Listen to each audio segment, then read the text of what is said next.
Assalamualaikum warahmatullahi taala wabarakatuh. Kembali lagi dengan channel Paci Puncak. Dalam video kali ini kita akan tanya-tanya tentang agama dan lain sebagainya.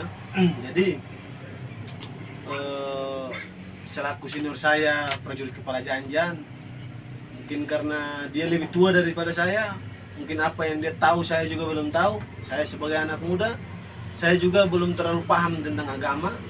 Saya mau bertanya sedikit-sedikit biar mungkin bisa jadi pembelajaran buat saya, bisa jadi ilmu buat saya, bisa bermanfaat buat saya dan para teman-teman sekalian. Ya, kita lanjut saja ya, kita lanjut bertanya kepada prajurit kepala Janjan. Bang, saya ini masih bingung tentang maksudnya apa sih tanggapan abang tentang dalam Al-Quran yang menjelaskan bahwa inna sholata tanha anil fasai wal munkar. Oke, baik. Nah, pertanyaan dari adik kami Faujan ini sangat menarik untuk dibahas atau dikupas secara syariat, secara tarekat dan hakikat marifat pun itu pada level-level tertentu.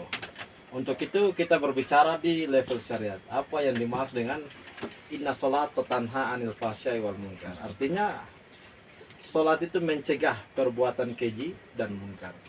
Tetapi apabila seseorang melakukan sholat tetapi masih melaksanakan yang disebut keji dan munkar itu, berarti ada yang salah dengan sholatnya. Mungkin saja ketika dia sholat, dia tidak disertai dengan keikutan hati, kehadiran zat Allah itu dengan dirinya. Dia tidak mensinkronkan antara hal seperti itu. Makanya ketika dia mengaku sholat di dalam masjid, contoh seperti dia assalamualaikum warahmatullahi wabarakatuh ke kanan dan ke kiri, rahmat bagi saudara saya yang di kanan maupun di kiri, tetapi ketika dia keluar dari pintu masjid itu, dia masih melakukan perbuatan-perbuatan yang tidak terpuji. Itu berarti ketika dia melaksanakan sholat, dia belum mampu menghadirkan diri zat Tuhan itu menyatu dengan dirinya. Seperti itu. Jadi bagaimana mau mencapai inna sholata tanha anil fahsya'i wal munkar itu, maka kita harus kaji apa itu sholat. Sholat itu terdiri dari 3 huruf, sod, lam, dan ta. So itu artinya sidik, lam itu artinya latif, dan ta itu artinya takwa. Jadi kita kaji kalimat pertama atau huruf pertama, sidik. Maka orang yang sholat itu ketika dia mendirikan sholat dengan sungguh-sungguh, dengan pengenalan yang baik, yang sempurna, marifat yang tepat, maka dia akan menghasilkan karomah. Karomah itu apa yang kelihatan pada dirinya? Kelihatan pada akhlak, pada perbuatan sehari-hari. Ya. Jadi kelihatan bahwa dia itu sidik. Sidik itu artinya jujur. Kedua, latif.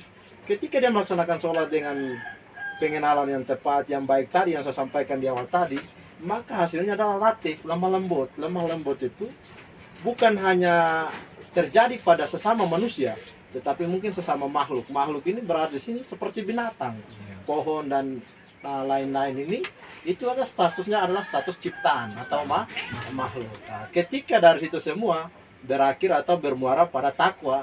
Takwa itu melaksanakan apa yang menjadi perintah Allah dan menjauhi apa yang menjadi larangannya. Itu makanya ketika ketiga pencapaian makom sholat ini dia ketemu sholat lamta ini, maka itu yang disampaikan bahwa sholatnya dapat mencegah perbuatan keji dan munkar.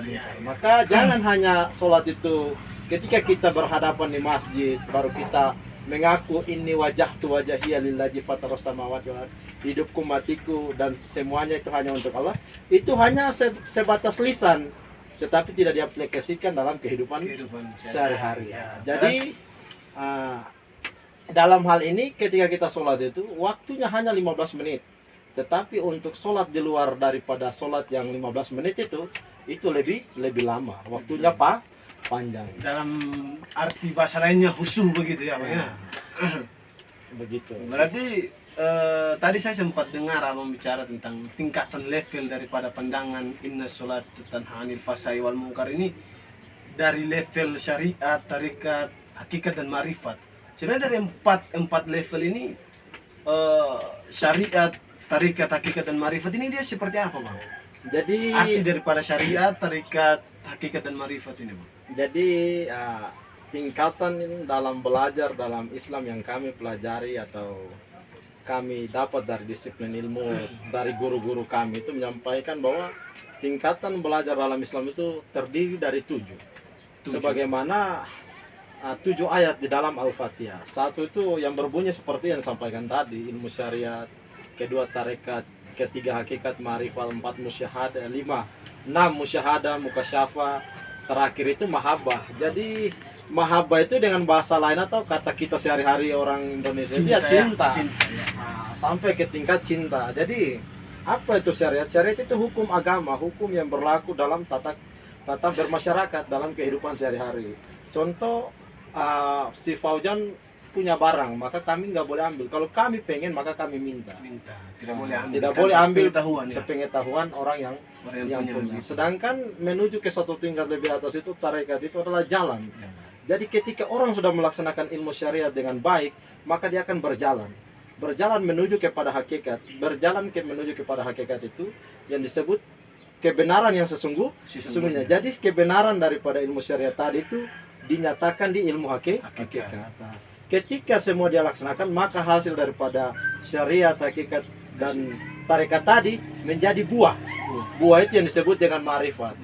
Ya. Ma'rifat itu harus dirasakan oleh setiap manusia. Maka dalam jenjang belajar jangan sempit pikiran. Karena Islam ini asalnya asing kata Nabi, maka kita harus mencari kebenarannya. Berarti arti daripada inna syaratan hanil fasai wal munkar tadi itu di tingkatan-tingkatan tertentu itu sampai di pada saat sampai di